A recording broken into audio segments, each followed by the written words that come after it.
The toilets in the airport as I arrive in Taiwan. I can get a jet squirted up my bum. I can even wash my hair in here by the looks of it. What's that, wash your hair? That one I guess is to stop it. I've just missed a naked woman who was in that window over there, and then she went over into that room. She's not there now, so I've missed her. And that's down on the street. This is the hotel room I'm staying in on my first night. Look, there's a light in that toilet. What do you mean there should be? There's never been. When have you ever seen a light in a toilet before? So how can you say it should be then? More toilet-based things I've noticed. So look, I'm in this room. The toilet can squirt up your bum, or it can do something else. Not sure what that means. Squirt up a woman's bum. Look how shiny and blue it is. Amazing. Amazing toilet.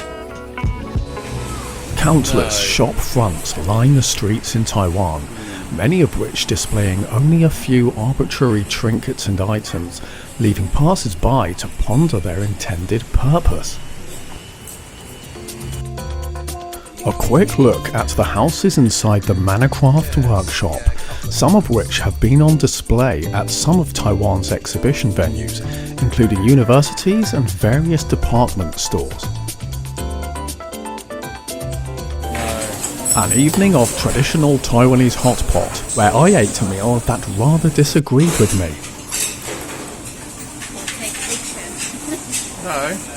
After spending the next couple of days with acute vomiting and diarrhea, a morning spent on a drip in the local hospital eventually saw me up and ready to go again. And it wasn't long before I was back on the beers and Scotch whisky in one of Zhongli's great bars. Today, a meal on the basement level in Zhongli's Sogo department store, where I ate an old favourite of mine, La Mian, from the Marugame Udon pulled noodles food outlet. The toilet here had lever controls, but was in miniature form for some reason, and I was scared my aim would miss. I noticed that this model had a special jet propulsion system on its side. Cream puff cakes from the Mitsui Outlet Park in Taichung City.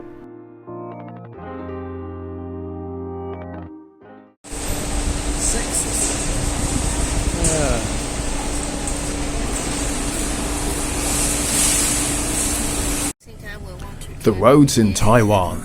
Great to watch the constant near misses, but I'm glad I'm not the one who's driving. Before, I don't remember having that crazy then. Really? I don't remember that. Ah, the Taiwanese love of pasting pictures of groups of doctors and other professionals on the sides of buildings. I know not why this is the case.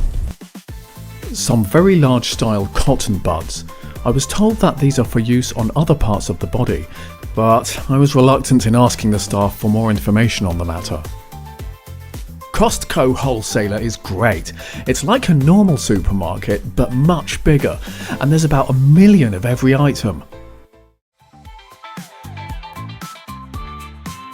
Nets skirt the sides of buildings here, designed to catch any debris or falling people. The Asian workplace can be tough to cope with. After a chair massage, it was time for a lovely meal in a nearby Japanese restaurant.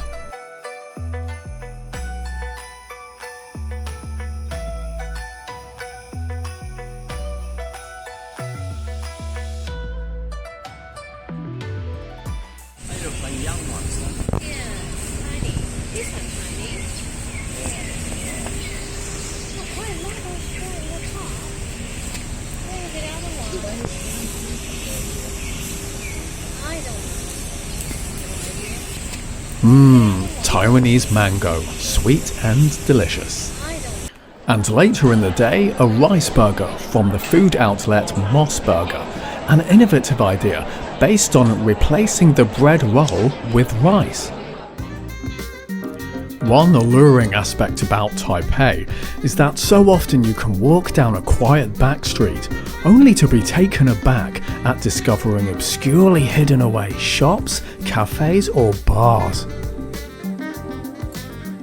And this evening's walk led us straight to a delightful whiskey bar where we settled down for the next, well, few hours. After chatting to a Korean man there about whiskey, and then later a Korean woman, who were both by chance coincidentally there at the same time, Father helped to play Cupid by letting them know of each other's presence. They then spent the rest of the evening in close conversation in their native language.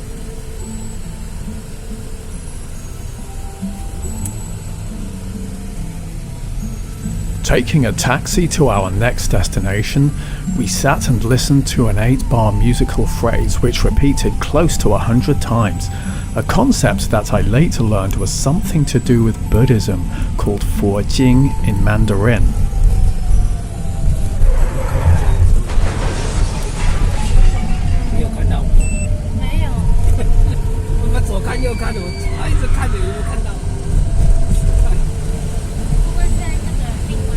Having prepared for an exhibition opening the following day in the Taipei department store Sin Trend, a casual walk around the building was in order. We noticed a young lad doing one of the things that, undoubtedly, East Asian youngsters do the best, playing lightning fast-paced dance arcade games. Several hours later, I just happened to notice him walk by me and towards the exit. He hadn't even broken a sweat. A prevalent characteristic feature in this part of the world is the way they use English words incorrectly and nonsensically. We share love and scrumptious. We share love and scrumptious. What does that mean? They translated it from Chinese, but Yeah, meat fresh. Meat fresh.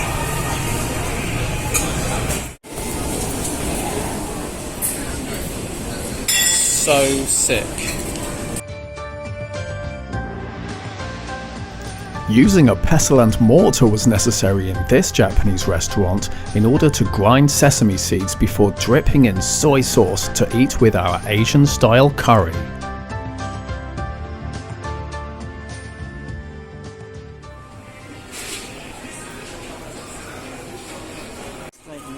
Having witnessed the morning pep talk meeting, motivating all staff members to work their hardest, at 11 o'clock the doors opened and the people have been pouring in to view the miniatures exhibition and other stalls.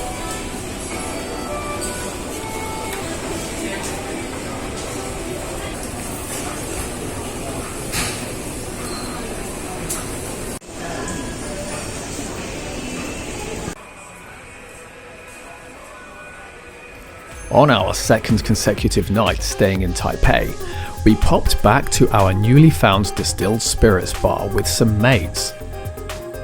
We encountered the Korean man from the previous night, reserved and alone. It seemed like Cupid's arrow fell short on this occasion, as his new lady friend was nowhere to be seen.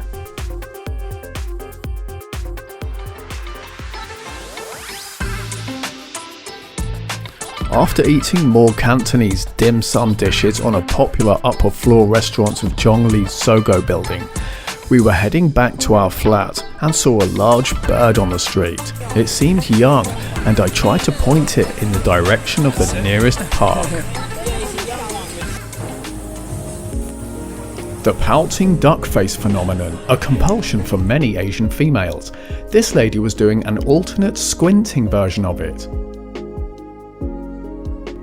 The Taiwanese obsession with green tea permeates into all aspects of life here, with almost any product you can think of being available in green tea flavour.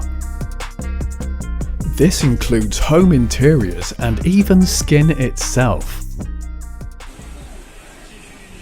Before bed, we watched some entertainment on the telly, with Taiwanese politicians indulging in their favourite pastime activity of kicking the shit out of each other in front of a live audience.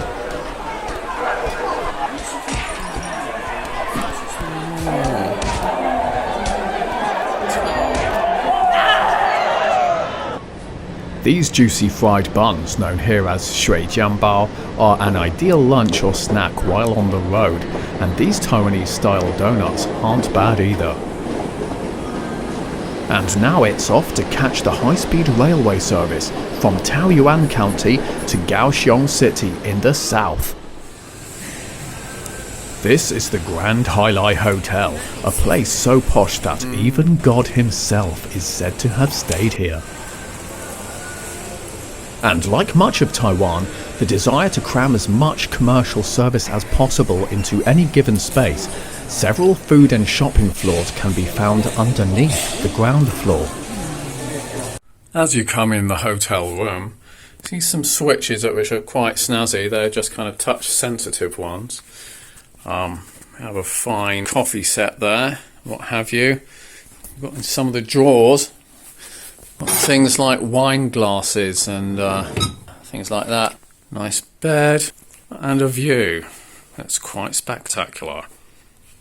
See, there's a little amusement park with a swinging ship down there on that building. It's not running at the moment though. Kaohsiung River, I think they call it Love River or something. It's down that way. I think we're on something like the 35th floor up, so we are really quite high. Now, in the bathroom of the hotel room, let's close that behind me. As you can see, it looks quite nice and stylish in here, rather large mirrors. You have some scales on the ground in case you want to weigh yourself. See how much weight you're putting on while you're staying here. Another very large mirror. Nice shower. Segregated off there, bath, and oh yeah, that's what I wanted to show you. The toilet itself is another quite spectacular toilet here in Taiwan. The seat, it's actually very warm to the touch, so when you sit your bum on there, it's nice and warm. Also got the usual thing of you can spray water up your bum and other parts if you want to. I'm not going to show you. Don't intend to show you me sat on it while I demonstrate it. You've got a phone there in case maybe you get constipated or have diarrhea or something and you need to phone the emergency services. If it stays like this, not too hot, it'd be great.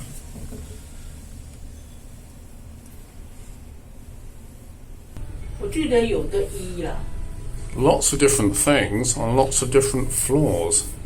Are you going down now? What's going on this floor?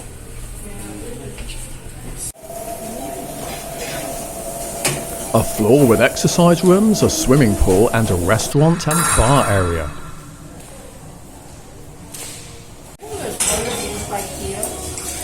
We walked down some streets towards the river, where we came across a temple promoting fascism, as well as more random English words on shop signs. Vegetable. Are they a vegetable shop then? This canal, known as the beautiful Love River, runs straight through the centre of the city.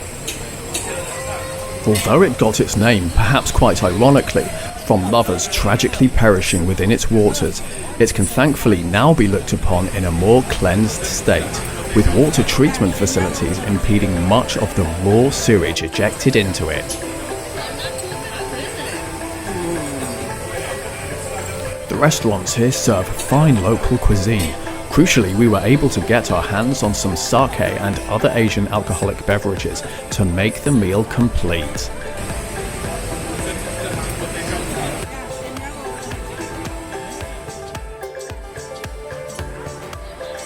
The nighttime view from our hotel window is, I think, just as good as the daytime view.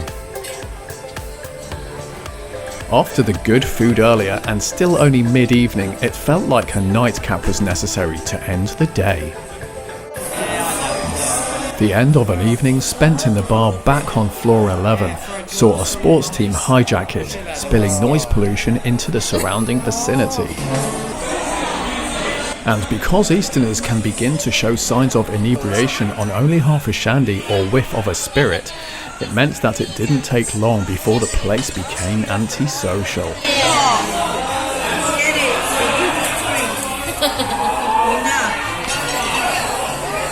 Spicy peanuts, don't want spicy. Cashews, crunchy fajita. A very nice ferry service takes passengers across the harbour, even those on motorbikes.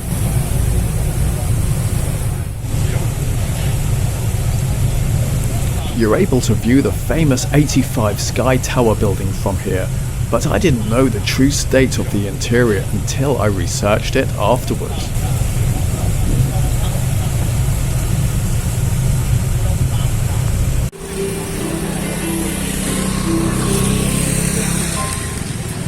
On this side of the harbour, a much warmer climate fills the air. It felt like my soul was starting to melt, but we made it to a pleasant diner and bar with a view.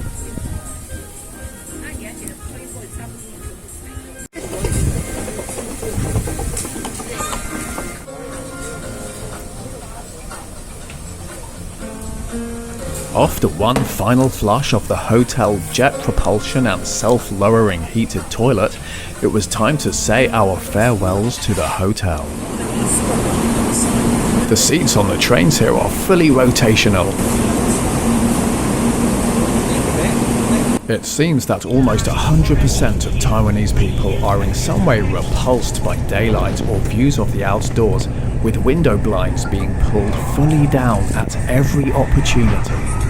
I plan to cover this and other aspects more in future videos. These crispy egg pancakes are common in Taiwan and taste amazing. The soy milk is pretty good too. Back up north in Zhongli, Taoyuan, it was finally time to visit the night market, which I hadn't the time to do until now. Probably one of the most popular things to do here as a foreigner is to experience the night markets and try foods unlike anything you've ever eaten before. For example, I found these buns and fried dumplings which tasted joyous.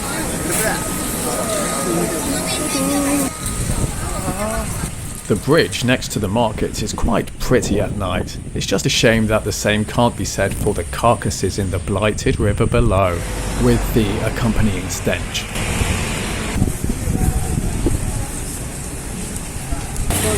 The fruit here is gorgeous, and it's often much more juicy and sweet than imported exotic fruit in other countries, like mine. Lychees and chestnuts from the night markets. This really cool restaurant called Ding Tai Fong lets you gawp at the workers doing their thing, and they have branches of this business in other countries, including London. These dumpling and bun type dishes really are likely my favourite kind of dish in Taiwan, and quite unique to this restaurant is a special chocolate variety. And as if that's not enough, they even make them in the shape of heaving bosoms. Oh dear, one of those squat toilets. I couldn't find out how to flush it, and at one stage I slipped on urine from the previous user and nearly ended up headfirst in the basin. Theatre performances are frequent events in Taiwan. They are usually based near temples and are rather loud.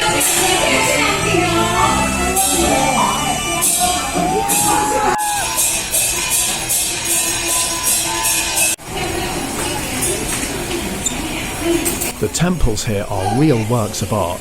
They're quite mysterious, and there's still a lot I don't know about them. Statues of gods line the walls, and locals have their names attached to huge red tower ornaments. I was shown how to silently pray.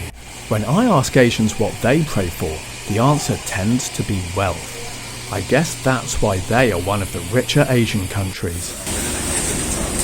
There are machines here which produce snow, and customers come from far and wide to consume the snow.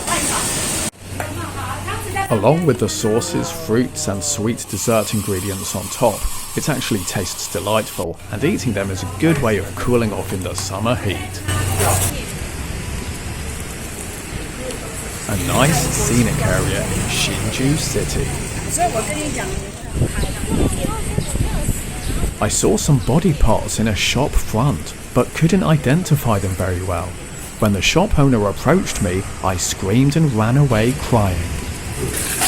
I hid in a nearby toilet for a little while, where I noticed this one has an inverted U-bend. You can actually see how it bends frontwards instead of to the rear.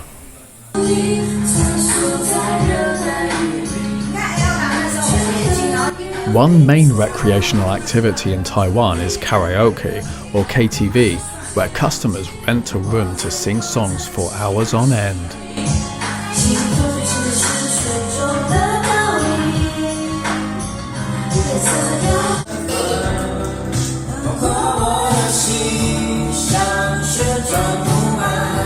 For young adult parties, this often includes a few beers, where customers become intoxicated on half a shandy. A forward U-bend plus rear jet propulsion tributary combo. For breakfast today, some nice toasty things, a fried egg pancake and juicy wax apples. So that nobody can identify the killer. The conventions and practices of how news reports are delivered to the audience in Taiwan are questionable. They won't know who to look out for, who to avoid.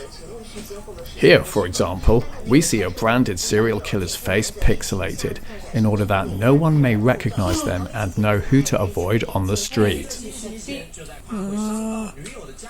Is that the killer there? No, this one is different one. He's a criminal though. Psychic. Psychic or psycho? Psycho, you mean? He's trying to tell people to teach your own children. In this country, shamed family members of psychopathic killers apologize publicly on behalf of the convicted. Again, entire episodes or a series could be dedicated to Taiwanese television alone, which I may cover more in a future video. Unaware of the relevance of Christmas decorations, here they like to put them up all year round. For instance, we are now in the month of May. In a bar, the name of which you have to make sure you pronounce the first letter clearly, we drank a cocktail that the barman considered necessary to put in a small cage. Teppanyaki restaurants involve chefs cooking and serving food on a heated surface right in front of the customer. It's a pretty cool concept.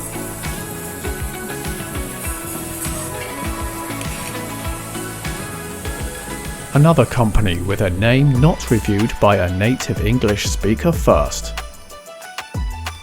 Then it was time to get back on a plane and fly home. So that's it. Holiday in Taiwan, May 2024.